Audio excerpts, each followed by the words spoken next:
Class 10th के lesson number 2 science के पाठ्य प्रश्न हम लोग देखते हैं। तो चलिए पृष्ठ संख्या 45 से शुरू करते हैं। प्रश्न ये कहता है कि ऐसे धातु का उदाहरण दीजिए। पहला दिया गया जो कमरे के ताप पर द्रव अवस्था में है। तो देखिए जो कमरे के ताप पर द्रव अवस्था में पाया जाता है उसका नाम है मरकरी।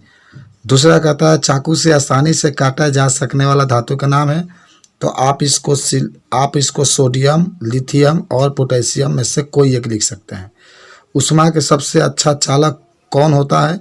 तो आप सिल्वर यानी चांदी तथा कॉपर आप लिख सकते हैं। ऊष्मा के कुचालक क्या होता है? तो लेड तथा मरकरी लिख सकते हैं। तो बहुत ही सिंपल सा ये प्रश्न था। चलिए प्रश्न नंबर 2 के पास चलते हैं हम लोग।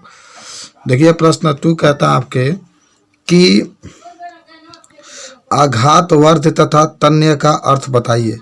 हम लोग पढ़े होंगे कि धातु उत्तर में कुछ धातुओं को पीट कर पतली चादर बनाया जा सकता है। इस गुणधर्म को आघातवर्ध्यता कहते हैं। सोना तथा चांदी सबसे अधिक आघातवर्ध धातुएं हैं। धातु को पतले तार के रूप में खींचने की क्षमता को तन्यता कहा जाता है और सोना सबसे अधिक तन्य धातु है। तो बहुत सिंपल है। जब हम लोग पीट करके इससे हम लोग पतली चादर के रूप में बना देंगे तो इसे आघातवर्धीय कहते हैं, और जब हम लोग इसको खींच करके पतले तार के रूप में बना देंगे तो उसको तन्य कहते हैं। उसके बाद से अगला क्वेश्चन हम लोग देख रहे हैं। क्वेश्चन नंबर नेक्स्ट है। कहा जा रहा है क्वेश्चन नंबर 3 में कि ए, बी, सी और डी 4 धातुओं के नमूनों को लेकर एक एक करके निम्न विलयन में डाला गया है। तो इससे प्राप्त परिणाम को निम्न प्रकार से सारणीबद्ध कीजिए। देखिए ये आपका दिया गया है, कोई आयरन सल्फेट है, यहाँ पर कॉपर सल्फेट है, जिंक सल्फेट है, सिल्वर नाइट्रेट है। ए में जब आयरन सल्फेट विलयन ए में डाला जाता है तो कोई अभिक्रिया नहीं। जब हम लोग विलयन 2 में डालते हैं तो विस्थापन, कॉपर का विस्थापन होता है। जिंक में और सिल्वर नाइट्रेट में कोई परिवर्तन नहीं होता है। बी में कह सकते हैं विस्थापन होता है, और इसमें जो होता है कॉपर 2 में कोई विस्थापन नहीं, कोई अभिक्रिया नहीं। सिल्वर नाइट्रेट में भी कोई क्रिया नहीं। सी है कोई अभिक्रिया नहीं, और कॉपर देख रहे कोई अभिक्रिया नहीं, कोई अभिक्रिया नहीं, विस्थापन। डी में देखते हैं कोई अभिक्रिया नहीं, कोई अभिक्रिया नहीं, कोई अभिक्रिया नहीं, कोई अभिक्रिया नहीं। तो देखिए इसमें कुछ प्रश्न दिए गए हैं, उस प्रश्न के हिसाब से हम लोग आंसर लिखेंगे। तो देखिए क्वेश्चन आपका जो इसमें दिखाया गया है, एक कि सबसे अधिक अभिक्रियाशील धातु कौन सी है? तो सबसे अधिक अभिक्रियाशील धातु बी। आप उत्तर में लिखेंगे कि जो बी है सर्वाधिक अधिक क्रियाशील धातु है। क्वेश्चन सेकेंड कहता है कि धातु बी की कॉपर 2 सल्फेट के विलयन में डाला जाए तो क्या होगा?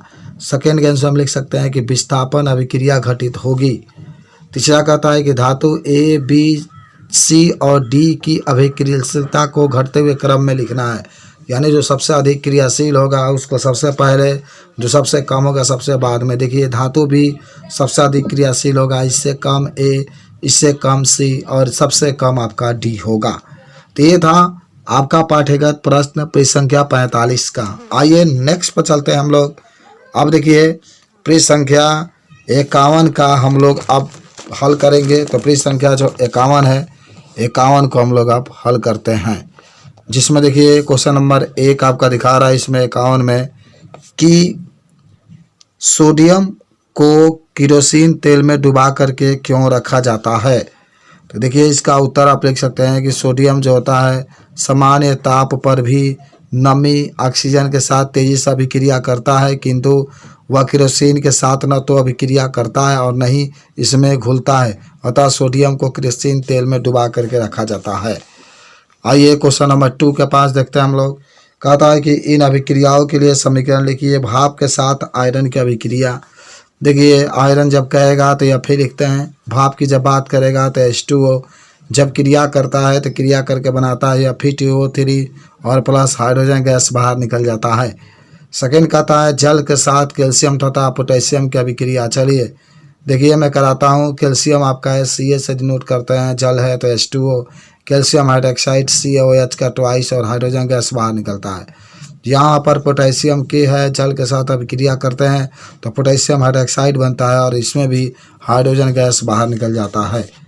उसके बाद से देखिए सीधे यहाँ पर प्रश्न नंबर 4 है 4 नंबर जो प्रश्न कहता है कि अभिक्रियाशील धातु को तनु हाइड्रोक्लोरिक अम्ल में डाला जाता है तो कौन सी गैस निकलती है। आयरन के साथ तनु H2SO4 की रासायनिक अभिक्रिया लिखिए। देखिए उत्तर में लिख सकते हैं कि धातु के लवण के साथ हाइड्रोजन गैस निकलता है। अब देखिए Fe आपका लोहा है, Fe आपका तत्व है, सल्फ्यूरिक अम्ल में डाला जा रहा है H2SO4 में, तो फेरस सल्फेट FeSO4 बनता है, हाइड्रोजन गैस बाहर निकलता है। उसके बाद से नेक्स्ट क्वेश्चन एक और है 5 नंबर, जिंक को आयरन सल्फेट के विलयन में डालने से क्या होता है, इसका रासायनिक समीकरण लिखिए। आप इसको बहुत ही अच्छे तरीके से आंसर बता सकते हैं। यहाँ पर देख रहे हैं आप आंसर में कि जिंक आयरन सेकेंड, यानी जिंक आयरन सेकेंड का मतलब होता है इसके आयरन का जो संयोजकता होगा, ऑक्सीकरण संख्या होगा 2 होगा। आप उत्तर सुनिए, जिंक आयरन सल्फेट विलयन में आयरन को विस्थापित कर देता है, यानी जिंक है और ये फेरस सल्फेट का विलयन है, जब क्रिया करता है तो फेरस को अलग कर देता है, जिंक सल्फेट और फेरस अलग हो जाता है। अब आते हैं पाठ्यगत प्रश्न पृष्ठ संख्या 54 का। तो प्रश्न एक आता है कि सोडियम, ऑक्सीजन और मैग्नीशियम के लिए इलेक्ट्रॉन बिंदु संरचना लिखिए। दूसरा कहता है इलेक्ट्रॉन के हस्तांतरण के द्वारा सोडियम ऑक्साइड एवं मैग्नीशियम ऑक्साइड का निर्माण दीजिए, दर्शाइए। तीसरा कहता है इन यौगिकों में कौन सी आयरन उपस्थित है। तो देखिए जैसा पहला क्वेश्चन कहा जा रहा है सोडियम, ऑक्सीजन और मैग्नीशियम के लिए इलेक्ट्रॉन बिंदु संरचना लिखना है, तो सोडियम है, सोडियम को Na से डिनोट करते हैं। आप इसकी परमाणु क्रमांक जानते भी होंगे 11। आप इसका इलेक्ट्रॉनिक विन्यास करेंगे तो 2 8 1, अंतिम में 1 है, इसीलिए सोडियम के ऊपर 1 प्लस का चार्ज दे देंगे। ऑक्सीजन है, इसको O से प्रदर्शित करते हैं और इससे हम लोग 2 और 6 लिख सकते हैं, और अंतिम में 6 है तो इसीलिए ऑक्सीजन के ऊपर 6 डॉट या 6 प्लस बनाकर दिखा देंगे। यही इलेक्ट्रॉन बिंदु संरचना होती है। मैग्नीशियम Mg होता है, इसका 12 होता है तो 2 और 2 लिख सकते हैं। मैग्नीशियम के ऊपर 2 डॉट लगाकर हम लोग दिखा सकते हैं। दूसरा में सोडियम ऑक्साइड है। देखिए आप यहाँ पर क्वेश्चन में ही देख रहे हैं Na2O है, यानी सोडियम 2 है, तो यहाँ पर सोडियम आप 2 लिखेंगे, 1 ऑक्सीजन है तो 1 ऑक्सीजन। हम जानते हैं कि सोडियम के पास 11 में 1 इलेक्ट्रॉन अंतिम में रहते हैं, तो दोनों 1 1 इलेक्ट्रॉन ऑक्सीजन को दे देंगे।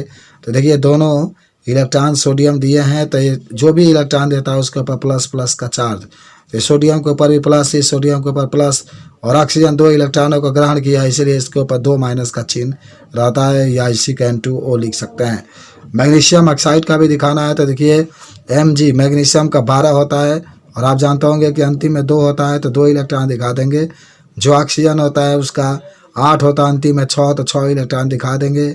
ऑक्सीजन को 8 करने के लिए 2 इलेक्ट्रॉन चाहिए, दोनों मैग्नीशियम इलेक्ट्रॉन इस ऑक्सीजन को दे देगा, तो मैग्नीशियम के ऊपर 2 प्लस का चार्ज होगा क्योंकि 2 इलेक्ट्रॉन दे रहा है। ऑक्सीजन 2 ले रहा है इसलिए 2 इसके ऊपर 2 माइनस का चार्ज होगा, इसको मैग्नीशियम ऑक्साइड कह सकते हैं।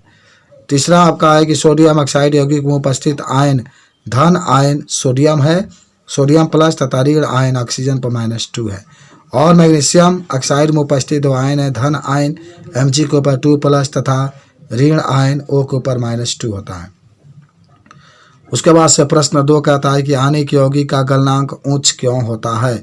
आप इसके आंसर में भी बता सकते हैं कि आयनिक यौगिक ठोस एवं कठोर होते हैं, ऐसा आयनों के बीच मजबूत अंतराण्विक आकर्षण बल के कारण होता है। इस आकर्षण बल को कम करने के लिए अत्यधिक मात्रा में ऊर्जा की आवश्यकता होती है, यही कारण है कि आयनिक यौगिकों का गलनांक उच्च होता है। तो बहुत सिंपल है, बहुत ही कठोर होता है, सख्त होता है, मजबूत बंध से बंधा होता है आयनिक यौगिक, और उनके आयनों को अलग करने के लिए बहुत अधिक तापमान की आवश्यकता होती है, इसीलिए आयनिक यौगिकों का जो गलनांक होता है बहुत अधिक होता है। चलिए पाठ्यगत प्रश्न पृष्ठ संख्या हम लोग अब 59 के पास चलते हैं। एक क्वेश्चन इसमें दिखाया जा रहा है। क्वेश्चन 1 है निम्न पदों को परिभाषित कीजिए। खनिज, दूसरा है अयस्क, तीसरा है गैंग। तो पहला खनिज देखते हैं। आपको याद होगा वे तत्व या यौगिक जो भूपर्पटी यानी पृथ्वी से प्राकृतिक रूप में से पाए जाते हैं उन्हें खनिज कहा जाता है। यानी वे तत्व यौगिक जो भूपर्पटी के रूप में प्राकृतिक रूप से पाए जाते हैं उन्हें खनिज कहते हैं। सेकेंड है अयस्क। कुछ स्थानों पर खनिजों में कई विशेष धातु अत्यधिक मात्रा में होती है जिन्हें आसानी से निकाला जा सकता है, इन खनिजों को अयस्क कहते हैं। तीसरा है गैंग। याद करो पृथ्वी से प्राप्त खनिज अयस्कों में मिट्टी इत्यादि जैसे अशुद्धियाँ होती है जिन्हें हम लोग गैंग कहते हैं। यानी अयस्क में या खनिज में जो अशुद्धियाँ होती है उसी को हम लोग गैंग कह देते हैं। प्रश्न नंबर देखिए, यहाँ पर 2 नंबर आपको दिखाता है क्वेश्चन में। कहा जा रहा है 2 नंबर क्वेश्चन में कि 2 धातुओं के नाम बताइए जो प्रकृति में मुक्त अवस्था में पाया जाता है। याद करो, आंसर में आप सोना और प्लेटिनम लिख सकते हैं। प्रश्न 3 कहता है कि धातु को उसके ऑक्साइड से प्राप्त करने के लिए किस रासायनिक प्रक्रिया का उपयोग किया जाता है? तो कार्बन द्वारा अपचयन की प्रक्रिया। उत्तर में आप तुरंत बताएंगे, कार्बन द्वारा अपचयन की प्रक्रिया। चलिए उसके बाद से दिखा रहा अगला पाठ्यगत प्रश्न पृष्ठ संख्या 61 का है, जिसमें पहला क्वेश्चन है जिंक, मैग्नीशियम और कॉपर के धात्विक ऑक्साइड को निम्न धातुओं के साथ गर्म किया गया। जिंक ऑक्साइड है, जिंक के साथ गर्म किया गया, फिर मैग्नीशियम के साथ गर्म किया गया, फिर कॉपर के साथ। मैग्नीशियम ऑक्साइड एक बार जिंक के साथ, मैग्नीशियम के साथ, कॉपर के साथ, कॉपर ऑक्साइड एक बार जिंक के साथ, मैग्नीशियम के साथ, कॉपर। देखिए, जो धातु जिससे भी क्रिया कराएंगे अगर वह पहले आएगा तो अधिक क्रियाशील है, तो यौगिक से तत्व को हटाएगा। अगर वह वैद्युत रासायनिक श्रेणी में बाद में आएगा तो धातु को नहीं हटा पाएगा।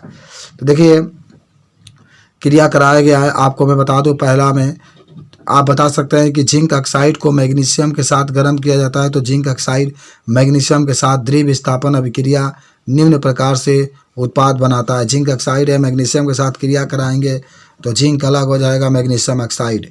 और इसी तरीके से 2 और 3 जब मैग्नीशियम ऑक्साइड और कॉपर ऑक्साइड को जिंक के साथ गर्म किया जाता है तो कोई भी अभिक्रिया उत्पन्न नहीं होती है।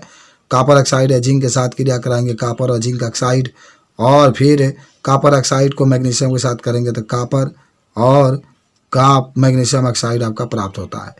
चलिए प्रश्न नंबर 2 आपके दिखा रहा है कौन सी धातु आसानी से संक्षारित नहीं होती है। संक्षारित का मतलब होता है कौन कौन सा धातु होती है जिसमें आसानी से जंग नहीं लगता है।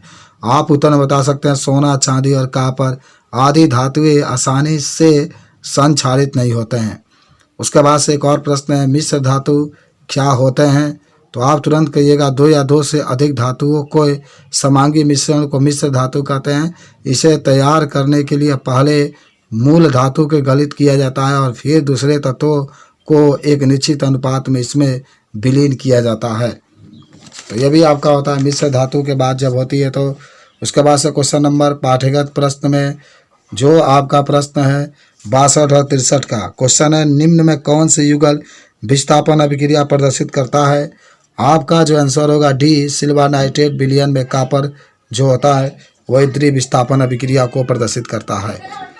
प्रश्न 2 आपका कहता है लोहे के फ्राइंग पैन को जंग से बचाने के लिए निम्न में से कौन सी विधि उपयुक्त होती है? तो आप बता सकते हैं ग्रीज लगाकर या पेंट लगाकर या जिंक पे परत चढ़ाकर। तो सबसे अच्छा होगा जिंक को परत चढ़ा करके। प्रश्न 3 कहता है कोई धातु ऑक्सीजन के साथ अभिक्रिया कर उच्च गलनांक वाला यौगिक निर्मित करता है। यह यौगिक जल में विलय है। यह तत्व क्या हो सकता है? कैल्शियम। याद करो कैल्शियम होगा। एक और क्वेश्चन आपका है नेक्स्ट है कह रहा है खाद्य पदार्थों के डिब्बों पर जिंक की बजाय टीन की परत होती है क्योंकि? याद करो सी सही है, सी सही है। इसमें टीन का अपेक्षा जिंक अधिक क्रियाशील होता है। चलिए अगला क्वेश्चन है क्वेश्चन नंबर 5 कहता है आपको एक हथौड़ा, बैटरी, बल्ब, तार एवं स्विच दिया गया है। ये कहता है इनका उपयोग कर धातुओं और अधातुओं के नमूनों को कैसे अलग कर सकते हैं? बी है धातुओं और अधातुओं में विभेद के लिए इन परीक्षणों का उपयोग का आकलन कीजिए। याद करो ये में नीचे दिए गए चित्र के अनुरूप हम एक परिपथ बनाएंगे। देखिए कैसे परिपथ आपका बनेगा, देखिए कितना सुंदर बनाया गया। ये बैटरी आएगा, एक तार ये है, एक तार ये है, ये बल्ब लगा दिया गया है, तार के 2 सिरा ए और बी, और बीच में जो होगा आपको जौन जौन धातु होगा उसको जांच करना है। चलिए अब देखिए, अब यहाँ से आप कुछ बातों को बता सकते हैं, कह सकते हैं यहाँ पर कि यदि नमूने को विद्युत परिपथ में लगाने पर स्विच ऑन करने पर बल्ब जलता है तो दिया गया नमूना एक धातु होगा। यानी अगर आप जो जगह देख रहे हैं तो उसमें अगर लगाते हैं यहाँ पर और अगर बल्ब जलने लगता है, धातु का अगर यहाँ पर लगाते हैं आप और अगर बल्ब जलने लगता है तो आप कहेंगे ये धातु है। अगर लगाने के बाद बल्ब नहीं जलता है तो आप सीधे कहिएगा धातु है। उसके बाद से बी नंबर जो आपकी बात होती है, बी में कहता है कि वह विधि धातु एवं अधातु को जांच के लिए बहुत ही उपयोगी है, किंतु ग्रेफाइट एक अपवाद है क्योंकि वह अधातु होते हुए भी विद्युत का चालक करता है। चलिए उसके बाद से नेक्स्ट क्वेश्चन पर चलते हैं। क्वेश्चन नंबर 6 है, उभयधर्मी ऑक्साइड क्या होते हैं? 2 उभयधर्मी ऑक्साइड का उदाहरण दीजिए। आप पढ़े थे वे ऑक्साइड जो अम्ल तथा क्षार दोनों से अभिक्रिया कर लवण प्रदान करते हैं उभयधर्मी ऑक्साइड कहलाते हैं। उदाहरण के लिए एल्युमिनियम ऑक्साइड निम्नलिखित तरीके से अम्लों तथा क्षारों के साथ अभिक्रिया करते हैं। Al2O3 + 6HCl, तो देखिए 2AlCl3 बन गया है। H2O है तो Al2O3 + NaOH क्षार से क्रिया कराते हैं तो सोडियम एल्युमिनेट और जल बनेगा। उसके बाद से नेक्स्ट जो क्वेश्चन आता है, कहा जाता है कि 2 धातुओं के नाम बताइए जो तनु अम्ल से हाइड्रोजन को विस्थापित कर देंगे तथा 2 धातुएं ऐसा नहीं कर पाएंगे। देखिए हाइड्रोजन को विस्थापित करने के धातुएं मैग्नीशियम, जिंक, क्योंकि हाइड्रोजन को विस्थापित कर सकने वाले धातु कॉपर और सोना। तो जो हाइड्रोजन का पहले होगा वह धातु को हाइड्रोजन को विस्थापित कर देगा, और जो सक्रियता श्रेणी में हाइड्रोजन के बाद होगा वह हाइड्रोजन को विस्थापित नहीं कर पाएगा। प्रश्न 8 है, किसी धातु यम के विद्युत अपघटन परिष्करण में आप एनोड, कैथोड और विद्युत अपवाह किसे बनाएंगे? देखिए आंसर में बता सकते हैं, इस प्रक्रिया में शुद्ध धातु को एनोड बनाया जाता है तथा शुद्ध धातु को एक पतली पट्टी के रूप में कैथोड बनाया जाता है। धात्विक लवण का उपयोग विद्युत अपघटन के रूप में किया जाता है। उपकरणों को दिए गए चित्र के अनुसार व्यवस्थित किया जाता है और विद्युत अपघटन में प्रभावित करने पर एनोड पर शुद्ध तांबे का विद्युत अपघटनी परिष्करण प्राप्त हो जाता है। तो ये बात तो क्लियर हुई, जो अशुद्ध होगा उससे आप एनोड बनाएंगे, जो शुद्ध होगा उससे आप कैथोड बनाएंगे, फिर शुद्ध धातु का विलयन इसमें डालेंगे, तो इस तरीके से क्रिया होती है। प्रश्न 9 आपका है, आपका कि प्रयुक्त, तो अब प्रश्न नंबर 9 के पास चलते हैं। 9 नंबर कहता है कि प्रत्यूष ने सल्फर चूर्ण को स्पैचुला में लेकर उसे गर्म किया। चित्र के अनुसार एक प्रखनली को उल्टा करके उसने उत्सर्जित गैस को एकत्रित किया। और आगे तो पहला कहता है कि गैस की क्रिया क्या होगी? बी, इसमें सूखे लिटमस पत्र पर, आर्द्र लिटमस पत्र पर ऊपर की अभिक्रिया के लिए संतुलित रासायनिक समीकरण भी लिखिए। देखिए सूखे लिटमस पत्र पर कोई क्रिया नहीं होगी, क्योंकि सूखा है, नमी है नहीं, कोई क्रिया नहीं होगा। सेकेंड में यह गैस आर्द्र नीले लिटमस पत्र को लाल कर देता है। यह देखिए reaction, sulphur plus oxygen S+O2 SO2 आपका बन जाएगा। उसके बाद से क्वेश्चन नंबर नेक्स्ट आपका दिखा रहा है इसमें कि लोहे को जंग से बचाने के लिए 2 तरीके बताइए। याद करो, यश दलेपन। देखिए इस प्रक्रिया में लोहे के वस्तुओं के ऊपर जिंक की एक परत चढ़ाई जाती है।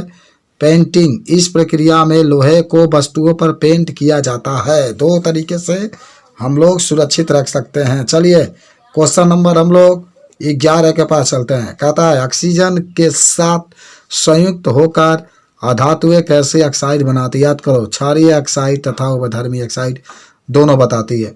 चलिए प्रश्न 12 है, कारण बताना है। पहला प्रश्न कहता है प्लेटिनम, सोना और चांदी का उपयोग आभूषण बनाने के लिए किया जाता है, क्यों? देखिए सुनिए, इसका आंसर में आप लिखेंगे प्लेटिनम, सोना और चांदी बहुत कम अभिक्रियाशील हैं तथा संक्षारित भी नहीं होता है, यानी जंग भी इसमें नहीं लगता है। उनकी चमक भी तेज होती है, बहुत अच्छे चमकते हैं। इन्हीं कारणों से इनका उपयोग आभूषण बनाने के लिए किया जाता है। बी क्वेश्चन है, सोडियम, पोटेशियम और लिथियम के तेल के अंदर संग्रहित किया जाता है। तो आप बताएंगे इसमें कि सोडियम और पोटेशियम जैसे धातुएं इतने अधिक क्रियाशील होती है कि खुले में रखने पर तत्काल आग लग सकता है, अर्थात उन्हें बचाने तथा आग लगने से रोकने के लिए उन्हें केरोसिन तेल के अंदर संग्रहित किया जाता है। सी इसमें कहता है, सी क्वेश्चन है, एल्युमिनियम अत्यधिक अभिक्रियाशील धातु है, फिर भी इनका उपयोग खाना बनाने वाले बर्तन बनाने के लिए किया जाता है, क्यों? देखिए एल्युमिनियम संक्षारित नहीं होता, साथ ही वह ऊष्मा का सुचालक होता है, इसीलिए इसका उपयोग हम लोग नहीं करते। चलिए डी नंबर पर चलते हैं। निष्कर्षण प्रक्रम में कार्बन और सल्फाइड अयस्क को ऑक्साइड में परिवर्तित किया जाता है। देखिए आप बता सकते हैं किसी धातु को उसके सल्फाइड और कार्बोनेट की अपेक्षा उसके ऑक्साइड से प्राप्त करना अधिक आसान है, इसीलिए अपचयन से पहले धातु सल्फाइड एवं कार्बोनेट को धातु ऑक्साइड में बदल देना चाहिए। चलिए प्रश्न नंबर 13 के पास, आपने तांबे के मलिन बर्तन को नींबू या इमली के रस से साफ करते अवश्य देखा होगा। यह खट्टे पदार्थ बर्तन को साफ करने में क्यों प्रभावी हैं? तब देखिए, तांबे के ऊपर आर्द्र वायु, यानी आर्द्र वायु का मतलब नमी युक्त वायु तथा कार्बन डाइऑक्साइड के कारण कॉपर कार्बोनेट को एक हरी सी परत बन जाती है जो क्षारकीय प्रकृति की होती है। इसीलिए जब इसे नींबू या इमली के रस से साफ करते हैं तो इसमें मौजूद अम्ल क्षारक को उदासीन कर देता है, बर्तन साफ हो जाता है। देखिए किस तरीके से कॉपर कार्बोनेट है, इसमें साइट्रिक अम्ल मिलाए हैं तो कॉपर नाइट्रेट, कार्बन डाइऑक्साइड और जल का निर्माण हो गया है। उसके बाद से नेक्स्ट जो क्वेश्चन आता है प्रश्न नंबर 14 कहता है कि रासायनिक गुण धर्मों के आधार पर धातु और अधातुओं में विभेद कीजिए। देखिए मैं आपको बता दूं, धातु और अधातु में विभेद, सबसे पहला जो बात आता है आप इसमें बता सकते हैं कि धातु और अधातु में विभेद करता है का इसमें अंतर है। तो पहला आप इसमें कह सकते हैं कि जो पहला, धातुएं क्षारकीय होते हैं, यानी जो धातुएं होती है क्षारकीय ऑक्साइड बनाते हैं और धातु अम्लीय या उदासीन ऑक्साइड बनाते हैं। और धातुएं दूसरा में तनु हाइड्रोक्लोरिक अम्ल या सल्फ्यूरिक अम्ल के अभिक्रिया कर हाइड्रोजन गैस मुक्त करती है, क्योंकि हाइड्रोजन को विस्थापित कर देती है। और धातुएं तनु हाइड्रोक्लोरिक अम्ल या सल्फ्यूरिक अम्ल से अभिक्रिया नहीं करती है, क्योंकि हाइड्रोजन को विस्थापित नहीं कर पाती है। तीसरा है धातुएं अपचायक होती है, और इसमें तीसरा बता सकते हैं धातुएं उपचायक होती है। चौथा कह सकते हैं धातुएं इलेक्ट्रॉन त्याग कर धनायन आयन बनाती है, इसमें कह देता है धातुएं इलेक्ट्रॉन ग्रहण करके ऋणायन आयन बनाती है। पांचवा कह सकते हैं धातुएं जल से हाइड्रोजन को विस्थापित कर देती है, और धातुएं जल से या भाप से अभिक्रिया नहीं कर पाती है। सभी धातुएं हाइड्रोजन के संयोग कर हाइड्राइड नहीं बनाती है, सभी धातुएं हाइड्रोजन से संयोग करके हाइड्राइड बनाते हैं। चलिए उसके बाद से एक प्रश्न है कि एक व्यक्ति प्रत्येक घर में सुनार बन करके जाता है, उसने पुराने एवं मलिन सोने के आभूषण में पहले जैसे चमक पैदा करने का ढोंग रचाया। कोई संदेह किए बिना ही एक महिला अपने सोने के कंगन उसे देती है, जिसे वह एक विशेष बिलियन में डाल देता है। कंगन नए की तरह चमकने लगता है, लेकिन उसका वजन अत्यंत कम हो जाता है। वह महिला बहुत दुखी होती है तथा तर्क वितर्क के पश्चात उस व्यक्ति को झुकना पड़ता है। एक जासूस की तरह क्या आप उस बिलियन की प्रकृति के बारे में बता सकते हैं? तो उत्तर में होगा उस सोनार द्वारा एक्वारेजिया बिलियन का उपयोग किया गया, यानी उस बिलियन का नाम है एक्वारेजिया। क्वेश्चन नंबर 16 है आपका, गर्म जल का टैंक बनाने में तांबे का उपयोग होता है परंतु इस्पात का नहीं, क्यों? तो गर्म लोहा उबलते पानी से उत्पन्न भाप के साथ अभिक्रिया करता है, किंतु तांबा जल के साथ अभिक्रिया नहीं करता है, इसीलिए हम लोग इसका उपयोग करके बनाते हैं।